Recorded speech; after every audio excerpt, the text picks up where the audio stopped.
ह्या टाईपच्या स्टेप्समध्ये जर तुम्ही रूट सिम्प्लिफाय न करता त्यालाच कॅरी फॉरवर्ड करत आहात आन्सरपर्यंत, तर ही चुकीची पद्धत आहे. आज आपण पाहणार आहोत की हे रूट्स कसे सिम्प्लिफाय करायचे. परफेक्ट स्क्वेअर रूट्स म्हणजे की असे नंबर ज्यांचा एक परफेक्ट स्क्वेअर नंबर निघतो. जसं की √4 याचा रूट आहे 2, √25 ज्याचा रूट आहे 5. पण हे सर्ड जे असतात, सर्ड्स हे असे रूट्स असतात, परफेक्ट स्क्वेअर नंबर मिळत नाही आपल्याला. जसं इथे एक्झाम्पलमध्ये दिलं √2, √3, 3√7. पहिलं एक्झाम्पल पहा, √90. आपण याचे फॅक्टर पाडून घेऊ. 2 × 46.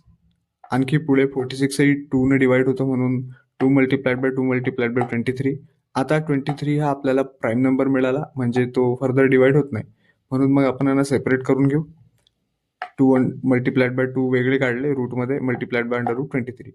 तर आपल्याला माहिती आहे की 2 × 2 म्हणजे 4 आणि √4 म्हणजेच 2 होतात, आणि त्याला मल्टिप्लायला √23 आहेच, तर आपलं फायनल आन्सर मिळते 2 √23. आता नेक्स्ट एक्झाम्पल पाहूया.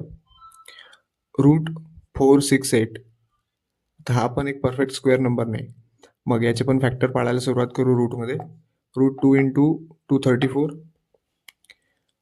आता 234 फर्दर डिवाइड होतो 2 ने आणखी, म्हणून मग √2 × 2 × 117. आता 117 हा 2 ने डिवाइड होत नाही, पण 3 ने होतो, म्हणून मग आणखी याचे फॅक्टर्स पडतात. √ हे आधीचे फॅक्टर, नंतर 3 × 39. 39 ही प्राईम नंबर नाही, हा पण 3 ने डिवाइड होतो, म्हणून याचे पण पुढे फर्दर फॅक्टर पाडले आपण.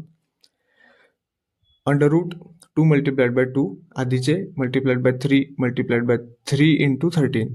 आता हा जो 13 भेटला आपल्याला लास्ट नंबर, तो प्राईम नंबर आहे, म्हणून त्याला तसाच ठेवायचा, कारण तो आता पुढे डिवाइड होणार नाही. आपण पेअर घेतल्या, जसं की 2 × 2 ही एक पेअर आहे आणि 3 × 3 ही एक पेअर आहे.